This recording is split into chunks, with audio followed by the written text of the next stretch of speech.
salah satu benda yang baru lah untuk tahun 2022 ni untuk saya dan keluarga saya adalah kehadiran anak ketujuh. Alhamdulillah. So anak ketujuh saya ni pertama sekali adalah anak perempuan. Alhamdulillah. Sebenarnya saya dah ada 3 lelaki, 4 perempuan. Dan nama yang kami pilih untuk anak ni adalah Maryam Tahirah. So bila doktor detect benda ni dan dikata dikaitkan pula dengan masalah komplikasi jantung tadi ni, tetralogy of Fallot, doktor macam nak bagi tahu tu agak berat kan. Okay, dia kata I think you should check yang proper untuk isteri saya lah, sebab kemungkinan besar bila ada 2 komplikasi ni ada Down syndrome. Sebulan sebelum isteri saya due bersalin tu, dapat tahulah, confirm lah memang Down syndrome. Saya menerimanya dengan baik, Alhamdulillah, redha kan. Itu yang Allah bagi. Saya tak ada rasa macam down ke, tak ada rasa macam frust ke apa kan, kenapa tiba-tiba anak aku ada Down syndrome. Itu dah tertulis. Itu dia perkongsian yang saya kira pada minggu lalu menimbulkan ataupun memberi pelbagai respon dalam kalangan rakyat di Malaysia, khususnya peminat-peminat Faizal Tahir, dan bagaimana kita juga membuka mata dan juga minda tentang bahawa kita sebagai ahli masyarakat juga perlu memainkan peranan yang besar dalam sama-sama kita bersama dengan ibu bapa dan juga anak-anak istimewa sindrom Down ini. Hari ini istimewa, Alhamdulillah, kita berkesempatan bersama dengan 2 orang tetamu yang telah pun terhubung dalam talian ketika ini. Cukup istimewa tetamu hari ini. Ya, kita bersama dengan Faizal Tahir. Terima kasih bersama kita hari ini. Terima kasih banyak jemput saya. Alhamdulillah. Dan kita juga bersama dengan Dr. Nur Hazliza Abdul Fattah dari Pakar Klinikal Perubatan Keluarga. Terima kasih juga doktor kerana bersama dengan WHI. Terima kasih banyak jemput saya. Sama-sama. Okey, kita bercakap tentang sindrom Down ini dan baru-baru ini pada 21 Mac 2022 ia merupakan sambutan Hari Sindrom Down sedunia. Dan kalau cakap tentang sindrom Down ni kadang-kadang ada dalam kalangan masyarakat kita tahu, tapi ada yang kurang jelas dan kurang pasti. Mungkin kita nak mulakan dengan doktor dahululah kan. Kalau doktor boleh kongsikan sedikit tentang apa yang boleh kita faham secara secara ringkasnya kan. Apa yang kita perlu faham, bagaimana boleh berlakunya masalah sindrom Down ini, doktor? Okey. So, sindrom Down ni adalah satu penyakit keturunan, tetapi yang perlu masyarakat tahu adalah ia tidak semestinya diwarisi lah. Okey. So, dia adalah penyakit genetik tetapi tidak semestinya diwarisi. Okey. So, ada penerangan di sebaliknya. Okey, dari segi bahasa pula, Down syndrome ini datang daripada Down ni adalah datang daripada doktor pertama yang menemui penyakit Down syndrome ini pada tahun 1866 yang bernama Landon. Okey, dan sindrom itu sendiri bermaksud ialah satu kumpulan gejala ataupun tanda-tanda yang ada pada kanak-kanak tersebut. So tanda-tanda yang ada pada kanak-kanak tersebut terbahagi kepada 2 lah, iaitu tanda-tanda fizikal dan juga masalah kesihatan, dan ia disahkan melalui ujian kromosom. So ini adalah yang dikatakan sebagai Down syndrome. Dari segi genetik ataupun perubatan, genetik yang penyakit genetik yang dikatakan adalah untuk seseorang yang normal, kita mempunyai 23 kromosom. Ini normal 23 kromosom, di mana setiap satu kromosom ni dia berpasang-pasang, satu daripada mak, satu daripada ayah. So total kita ada 46. Okey. 23 ni dah ada number dia. Untuk Down syndrome dia special. Dia sangat special. Sebab dia ada 3 berbanding orang lain. Sebab tu kita panggil dia trisomy 21. Okay. Dan sebab tu kita sambut pada 21 hari bulan 3. Dia ada extra kromosom di situ ya, doktor. Dan sebelum ini kita pun pernah dengar juga antara faktornya, orang kata disebabkan ibu yang mengandungkan anak itu ibu yang lebih usianya itu antara faktor lahirnya anak Down syndrome itu. Tapi sebelum itu kita nak tanya kepada Faizal lah. Kalau kita lihat perkongsian video itu, bagi saya Faizal hadapinya dengan cukup tenang sekali. Kalau boleh kongsikan juga apa perasaan sebenarnya ketika itu, Faizal. Alhamdulillah. Terima kasih lagi sekali sebab jemput saya. Walaupun saya ni seorang yang masih baru lagi belajar tentang Down syndrome semua ni. Tapi Alhamdulillah dalam masa beberapa bulan, anak saya nak masuk 4 bulan dah rasanya. Nak masuk 4 bulan dah. Banyak juga yang saya belajar. Kalau nak cerita dari segi perasaan tu, saya pun rasa faktor umur tu main peranan juga tu. Sebab umur dah macam ni kan, dah nak masuk 44, so lebih tenang pun. Lebih mudah nak menerima. Dan mungkin lagi satu faktor yang membantu saya untuk handle benda ni dengan baik adalah sekarang ni kita dah ada orang kata teknologi lah. Alhamdulillah ada teknologi untuk boleh detect benda ni. Kalau mungkin zaman dulu dan masih lagi sampai hari ni, saya masih dengar cerita ada orang berkongsi, dia orang kata ada yang bila dah lahir tu baru tahu. So mungkin bila macam tu dia susah sikit nak handle, dia ambil masa sikit lah. Macam saya, sebab saya dapat detect anak saya Down syndrome sebulan sebelum dilahirkan, sebab doktor dapat detect 2 masalah dalam anak saya ni, ya Doktor Noh Hazliza. Dia mula-mula tu dia ada masalah jantung, iaitu tetralogy of Fallot, di mana campuran darah dengan oksigen dia tak cantik. So anak saya ni, Mariam ni, anytime dia boleh tukar jadi biru kan, mungkin doktor tahu kan. So kalau ini terjadi dalam masa 6 bulan pertama, dia kena go for a minor surgery yang dipanggil BT shunt, kalau tak silap saya, untuk bagi laluan darah dengan oksigen tu cantik sikit lah sebelum buat major operation. Dan masalah kedua yang doktor specialist tu bagi tahu kat saya adalah dia dapat detect beberapa bulan lepas dapat tahu masalah jantung tu, dia ada masalah double bubble. Itu bahasa simple ya, double bubble, atau bahasa medical dia adalah duodenal atresia. Okay. Di mana ada bubble di dalam perut anak saya ni yang akan menyukarkan dia untuk menerima makanan apa-apa sahajalah yang masuk ke dalamnya. So bila dia dapat detect 2 benda ni, dia kata pada saya dan isteri saya yang kalau ada 2 masalah ni, bila dikaitkan kemungkinan besar ada Down syndrome. So bila saya check lepas tu, dah memang betul lah ada Down syndrome. Tapi itulah, kami dah diberitahu benda ni secara berperingkat. Jantung, lepas tu masalah perut, lepas tu kalau dikaitkan 2 ni mungkin ada masalah Down syndrome. So rasanya dari situ membantu saya untuk handle situasi itu dengan baik. Okey. And then of course orang kata apa-apa sahaja apa yang Allah bagi tu adalah benda yang baik, kita bersama baik dengan Allah semua kan. Dan sebenarnya daripada apa yang Faizal kongsikan ini dan juga perkongsian di media sosial ini, saya kira di Malaysia ini sebenarnya ada banyak juga persatuan-persatuan, antaranya Persatuan Sindrom Down Malaysia, Bunga-Bunga Syurga dan macam-macam persatuan yang sebenarnya memang merupakan kumpulan sokongan kepada ibu-ibu dan juga memberi perhatian kepada anak-anak istimewa ini. Kita hari ini nak berkongsi dari segi persediaan mental. Macam Faizal kongsikan tadi, apabila dari peringkat awal doktor dah bagi tahu tentang apa antara komplikasi-komplikasinya. Jadi dari segi persediaan mental, bukan saja Faizal dan juga isteri, tapi nak mempersiapkan anak-anak yang lain juga untuk bersiap dari segi mental dan juga fizikal untuk mereka menerima adik mereka ini, kerana sokongan dan juga hubungan kekeluargaan itu memainkan peranan penting apabila kita ada anak yang cukup istimewa ini. Mungkin Faizal boleh kongsikan. Betul. Betul tu. Sebenarnya selain daripada saya dan isteri saya menyediakan diri untuk kelahiran anak saya ni, Mariam ni, actually dari segi adik-beradik, dia pun, anak-anak saya yang lain pun perlu diberi pendidikan yang awal lah, sebab anak-anak saya yang lain pun ada yang masih kecil apa semua kan. So memang mula-mula masa kita explain dekat anak saya tu, masa saya explain kat anak saya tu, okey, adik awak yang ni dia special, okey. Dia special, dia macam ni, dia ada Down syndrome.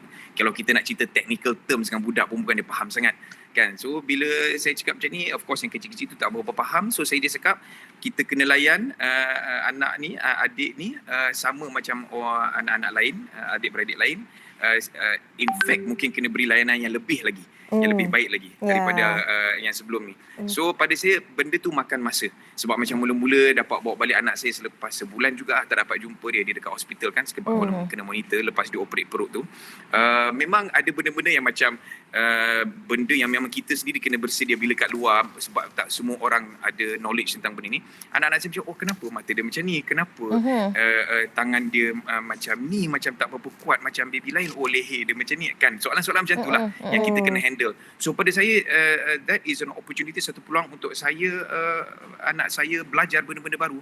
Dan sekarang ni after dah beberapa bulan dekat rumah, diorang dah start mula faham tentang Down syndrome. Dan bila ada Down syndrome pula, diorang mula bertanya pasal, ni sama macam autism ke? You see there's that. Nampak? So ada orang dia confuse autism dengan Down syndrome, yang mungkin kita boleh bincang mungkin time lain ke apa kan. But saya nampak peluang ni adalah benda ni adalah satu peluang untuk anak-anak saya belajar benda yang diorang sendiri akan encounter, hadapi di luar, sebab mungkin ada family kawan yang ada masalah yang sama, ada Down syndrome, bukan masalah lah, ada anak Down syndrome, atau mungkin ada kawan mereka yang ada adik yang Down syndrome. So diorang tak terkejut bila nampak benda ni. So pada saya itu satu benda yang saya ambil dengan baik lah. Saya sangat setuju lah dengan Faizal Tahir, kerana apa yang Faizal Tahir cakap ni adalah satu sudut positif yang memberi impak besar dalam kehidupan anak-anak, bukan sahaja ibu bapa. Kerana saya sendiri kakak Down syndrome. Okay? Saya mengalami. Okay? So macam pengalaman sebagai adik yang menjaga kakak Down syndrome ni, dia memberi kekuatan kepada individu itu sendiri untuk bangun lah. Masya Allah. So dan selain dia juga sebagai seorang yang istimewa, dia juga sebenarnya adalah satu anugerah yang terindah lah untuk anak-anak dan keluarga lah. Masya So Allah. saya suka lah Ya. positive vibe yang Dr. Tahir berikan pada Kalau saya boleh tambah sikit Silakan. mungkin kita boleh cerita pasal apa orang kata technical terms ataupun medical terms benda macam ni, tapi saya rasa dari segi rasa orang kata humanity ataupun dari segi kemanusiaan tu, saya rasa bila kita menghadapi benda macam ni, secara jujurnya dia banyak merubah seseorang tu. Dari segi personality-nya, mengajar kita lebih banyak bersabar. Sebab dengan anak macam ni, kita memang kena banyak bersabar. Tak boleh nak senang-senang marah, dia akan senang terasa, senang menangis, apa semua kan. So bukan hanya dari segi medical je belajar, tapi dari segi improve diri sendiri. Pada saya itu satu benda yang sangat saya hargai lah bila kita hadapi benda macam ni. Dan saya pun ada terbaca petikanlah kata-kata daripada Faizal Tahir apabila doktor kata bayi ini sangat-sangat perlukan bapanya, sangat perlukan Faizal. Tapi Faizal kata tak, sebenarnya anda sendiri yang perlukan anak ini untuk menjadikan anda seorang manusia yang lebih baik. Kan pastinya anak ini, anak-anak Down syndrome ini cukup istimewa. Masing-masing ada skill ataupun keunikan masing-masing kan? Betul. Banyak kita nak kongsikan lagi bersama dengan doktor dan juga Faizal. Kita juga nak bawa anda semua, kalau anda pernah mengikuti laman Sawang Light KM ini, yang mana beliau juga mempunyai seorang anak perempuan yang cukup istimewa yang bernama Ana Syifa. Kita dengarkan perkongsian daripada Light KM. Silakan.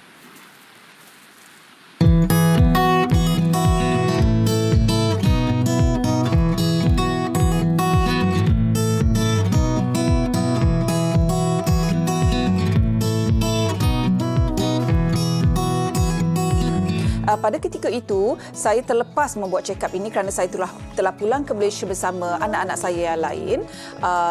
Sampai di Malaysia, saya telah membuat scan dengan kandungan saya, di mana doktor scan biasa saja, di mana doktor memberitahu baby nampak tiada masalah. Sepulangnya saya di sini, iaitu 2 bulan selepas itu, bila pulang ke sini, saya telah membuat pemeriksaan sekali lagi, scan, dan doktor mendapati saiz baby adalah kecil berbanding dengan saiz yang sepatutnya umur dia. Jadi daripada situ sudah datang keraguan ada masalah dengan baby. Masa tu kalau tak silapnya mungkin saya dah 5 atau 6 bulan. Pada ketika itu memang ada kerisauan, tapi tidak mengambil serius tentang hal itu. Pada hari nak bersalin tu, memang Ana Syifa ini lahir agak awal, tak adalah awal mana, 2 hari daripada tarikh yang sepatutnya.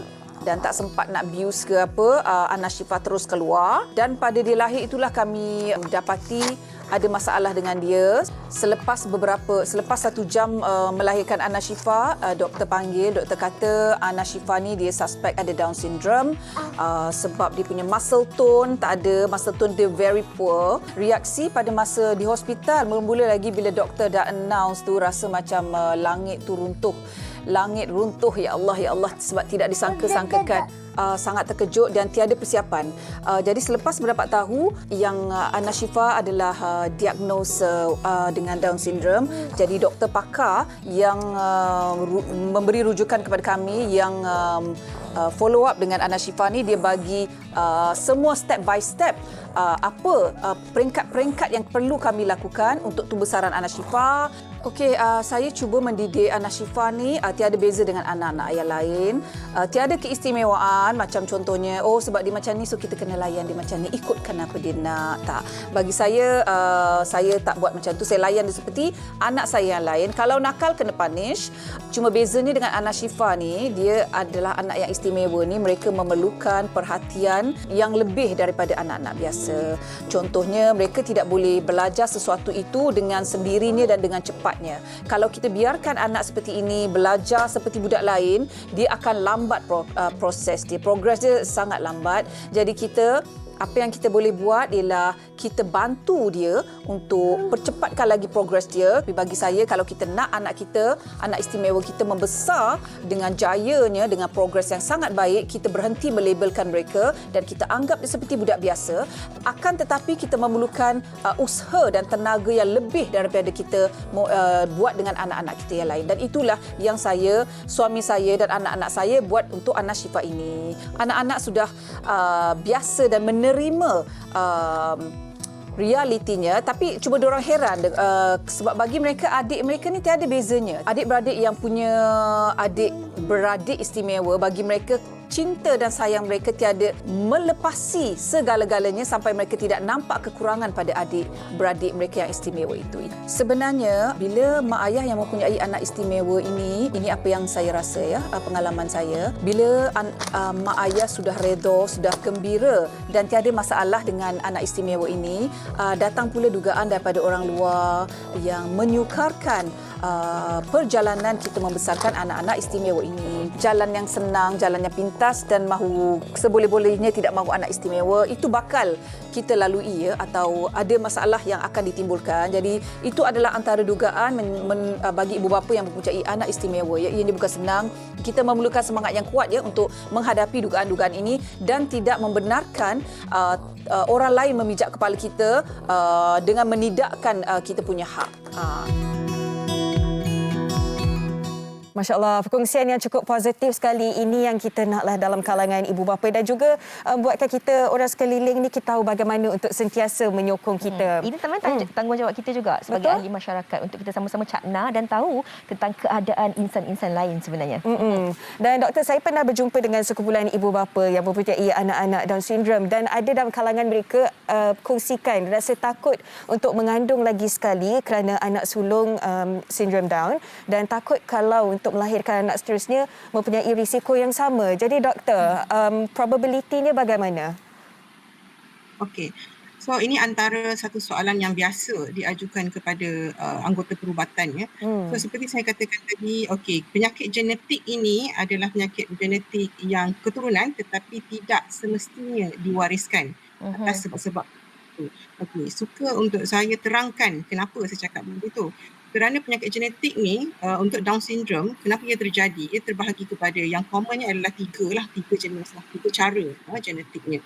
Yang paling biasa iaitu dalam lebih kurang 94% yang selalu terjadi adalah disebabkan trisomy 21 iaitu di kromosom 21 ada 7 kromosom yang saya terangkan tadilah. Itu tidak diwariskan. Itu memang tidak diwariskan, berlaku secara natural dan sporadik. Okay. Yang kedua adalah mosaism. Mosaism ni ialah dia macam mozaik. Okay. Mak normal, bapa normal, bercantum, pembahagian berlaku, tiba-tiba ada problem. So itu lebih kurang dalam 1% sahaja dan itu juga tidak diwariskan. So dia tak ada kaitan akan turun ke anak-anak selepas ni. Yang ketiga adalah translocation. Translocation ini yang kita saringlah kenapa bayi yang kita suspect Down syndrome kita buat chromosome analysis lah. So translocation ni adalah dia berlaku tak banyak juga, lebih kurang dalam 3% sahaja. Sikit saja 3%. Tetapi kita still akan saring lah. Kalau ada baby Down syndrome kita akan saring. So yang ni berlaku bagaimana? Iaitu ketika kromosom ni sepatutnya ada 2. Okey. Tapi dalam kromosom ni kita ada komponen kecil nama alleles. Tapi dia ni tertarik dekat kromosom lain nombor 14 lah Down syndrome itu selalunya. So dia translocate, dia lompat. So ketika proses pembahagian akan ada problem disebabkan itu. Itu yang kita namakan sebagai translocation. Dan hanya translocation ini saja yang kita risau akan yang boleh diwariskan. Dan selalunya bila kanak-kanak atau bayi itu kita kesan ada Down syndrome, kita memang akan proceed dengan ujian kromosom studies, ujian kromosom, dan sekiranya ia adalah translocation, dia ada ujian-ujian seterusnya yang pakar kanak-kanak genetik akan sarankan. Itu dari segi teknikal ataupun saintifiknya lah kan doktor kan, apa yang mungkin kalau mereka yang dalam kategori-kategori tertentu ni juga mungkin boleh mendapatkan ataupun pergi merujuk kepada doktor untuk mereka ketahui sama adakah mereka dalam kalangan ataupun golongan yang berisiko ataupun tidak, doktor ya.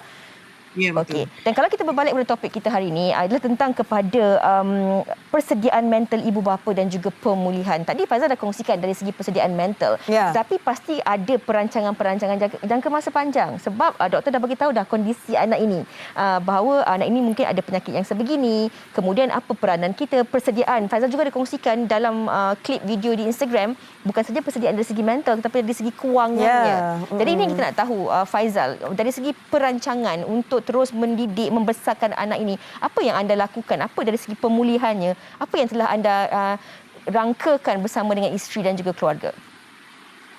Okey, saya macam saya cakap tadi, saya masih baru, masih belajar, banyak nak belajar. nak kata tiap-tiap hari saya buka internet, Google cari pasal Down syndrome ni, tak adalah juga. Tapi bila saya ada masa, saya akan check lah. Lepas tu saya banyak berborak dengan orang-orang yang ada pengalaman tentang anak Down syndrome dan autism ni. Saya nak tengok perbezaan dia kan.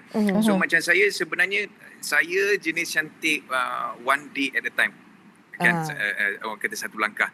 Memang of course kita nak jangka masa panjang tu baik, kita nak kalau boleh dia punya orang kata masa depan tu terjamin, terjaga apa semua. Tapi apa yang saya belajar daripada apa yang saya borak, orang kata berkongsi daripada rakan-rakan lain, satu benda yang orang kata memberi saya satu harapan atau membantu saya untuk stay positif adalah sebenarnya anak-anak Down syndrome ni ataupun mereka yang ada Down syndrome ni dah terbukti boleh hidup secara independen, yang berbeza dengan kanak-kanak yang ada autism. Ini memang dah terbukti. Autism ni dia cara nak handle dia lain, sebab masih sampai hari ni autism ni belum ada satu faktor yang orang kata tetapkan ini cause autism, sebab autism ni ada banyak faktor luar yang mempengaruhi seorang anak tu boleh dapat autism. Macam Down syndrome ni, macam doktor cakap, Nur Hazliza cakap tadi, dia memang dah terjadi dari dalam kandungan.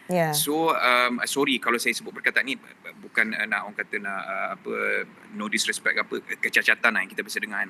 Tapi Down syndrome ni yang saya belajar adalah satu kecacatan yang natural.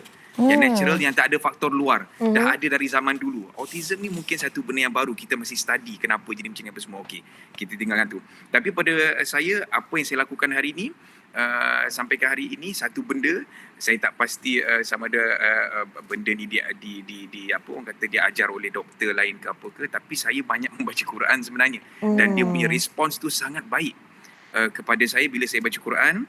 Dan bila contoh kata ini saya bagi tahu macam contoh kata dia menangis, dia nak susu tak pun dia nak tidur ke apa, anak saya Maryam ni, dan waktu tu adalah waktu solat, saya akan ambil letak dia sebelah saya. Bila saya solat tu, saya baca surah-surah Quran dengan kuat tu, dia senyap dan dia mendengar dengan baik.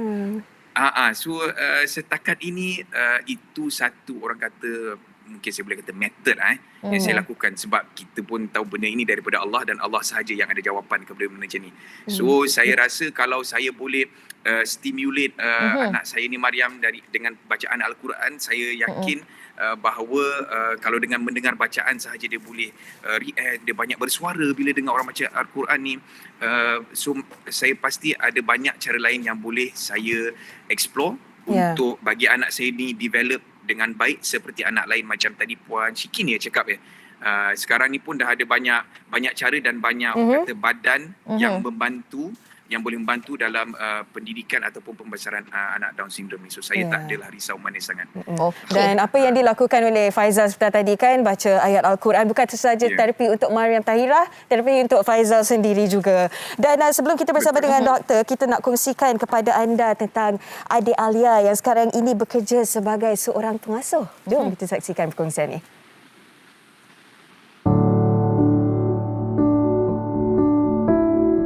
Dilahirkan sebagai seorang anak istimewa sindrom Down tidak menjadi satu penghalang buat wanita berusia 31 tahun ini untuk terus menjalani kehidupan sama seperti mereka yang normal. Ilya Atikahku, anak kelahiran Kuala Lumpur ini ternyata mampu membuktikan bahawa dirinya boleh berdikari dengan mempunyai minat serta kemahiran dalam melakukan perkara asas. Seterusnya, mampu bekerja bagi mencari pendapatannya sendiri. Dia tolong cikgu cari adik-adik. Mak santai, penabur, cuci tandai. Cepat dia pergi kat sini, gerak di sini. Sebab ada kawan-kawan semua. Mula-mula tu dia lebih pada tak nak buat. Kan mula-mula kalau kita suruh tu buat ni, dia macam malas, dia tak nak buat. Lepas tu kita akan katalah dengan dia, ya bekerja, ya kena buat benda ni. Jadi lama-lama dia buatlah. Lama dia tahu ya ni bekerja, ya kena buat kerja ni. Jadi dia dah tahu keadaan diri tu, bila datang tu apa patut buat, dia dah tahu dah. Tidak menjadikan kekurangannya itu sebagai satu kelemahan dan halangan. Apa yang penting adalah sokongan serta dorongan daripada orang di sekelilingnya. Biarpun aktiviti yang dilakukan oleh Ilya masih perlu diberikan perhatian, namun ia tetap merupakan satu pencapaian yang bagus buat dirinya. Rasa dia macam kita anggap dia macam normal. Kita tak usah anggap dia tu Down syndrome. Jadi apa kita buat sama. Kalau kata benda tu tak boleh, kita akan cakap tak boleh. Kalau waktu solat, kita akan suruh dia solat. Kadang-kadang dulu dia ada malas juga. Kita akan ni jugalah kata pergi solat sekarang kena. Maklum kena tegas lah. Kalau dia tak nak buat benda tu, maklum kena tegas sikit. Biarpun pada awalnya ia sedikit mencabar bagi Wan Nurzita untuk membantu dari segi perkembangan Ilya melakukan tugasan harian, namun dengan tunjuk ajar yang diberikan, Ilya kini juga mampu membantu tenaga pengajar di sini untuk menjaga kanak-kanak yang ada. Sering dianggap tidak sempurna dan memiliki kekurangan. Semoga sikap Ilya yang tetap cekal dan bersemangat dapat merubah persepsi sesetengah golongan serta dapat memberi inspirasi buat kita semua. Itu dia. Kalau sebelum ini mungkin masyarakat menganggap golongan ini ada kekurangan ataupun tak sempurna, namun hakikatnya mereka juga mampu untuk berdikari dan bukan saja untuk menguruskan diri sendiri, tapi hakikatnya terbukti dengan latihan dan juga pemulihan yang betul. Mereka juga mampu untuk membantu insan lain. Kita berikan tepukan kepada ibu bapa di luar sana yang mendidik dan menjaga anak ini dengan sebaik mungkin. Bukan ibu bapa je Fiza, orang yang bagi peluang mereka bekerja juga. Betul itu. Dan kita juga nak tanya kepada doktor sebenarnya. Kalau kita cakap dari segi sindrom Down ini ada kategori-kategorinya. Kalau kita lihat seperti adik Alia ataupun anak Syifa tadi kan nampak seperti biasa sahaja, tapi ada juga dalam kalangan mereka ini yang mempunyai penyakit-penyakit tertentu, doktor. Adakah sebenarnya memang ada kategorinya dan adakah mereka ini sebenarnya memang boleh menjalani kehidupan seperti biasa kalau diberi latihan pemulihan dan juga bantuan yang sewajarnya? Okey, terima kasih. Okay. Soalan ni sebenarnya berbalik kepada definisi ataupun sindrom Down itu sendiri yang saya katakan tadi, iaitu kategori dari segi definisi itu sendiri ialah terdiri daripada gejala-gejala fizikal dan juga masalah-masalah kesihatan. So contohnya kalau fizikal tu dari segi paras rupa, mata, dari segi telinga, hidung dia kan, yang selalu sebelah tangan, okey, itu fizikal, dan juga masalah-masalah kesihatan seperti jantung, thyroid. Dekat leher ni kita ada thyroid dan mereka senang untuk dapat kencing manis, okey, dan masalah usus lah seperti yang Fazal Tahir share kita sebelum ni. So tapi dia adalah list penyakit yang panjang, tapi tak semua pesakit Down syndrome boleh ada penyakit ni. Dan mungkin ada beberapa kategori. So macam anak Fazal Tahir, anak istimewa Fazal Tahir, dia ada 2 daripada semua list yang berkenaan. So dia akan undergo lagi saringan-saringan yang berkala untuk assessment yang lebih bagus lah, pemeriksaan yang lebih bagus. So anak-anak ni bila bercerita mengenai pemulihan, okey, pemulihan dia bermula daripada bayi. Apa yang Fazal Tahir buat ni memang bagus. Saya sangat setuju dan patut dicontohi. Untuk pemulihan dia bermula daripada bayi. Bayi ni bermaksud kita kena bagi rangsangan secara berterusan supaya anak-anak ini tidak ketinggalan berbanding anak-anak lain. Suka saya tekankan di sini Down syndrome bukannya tidak mampu belajar. Down syndrome ni adalah dia lambat daripada anak biasa. Dia bukan dia hanyalah lambat. Maaf kalau saya mencelah. Maksudnya mereka Down syndrome ini kalau ada komplikasi yang lain, jantung, sleep apnea dan sebagainya, adakah berpanjangan ataupun boleh sembuh dengan rawatan segera?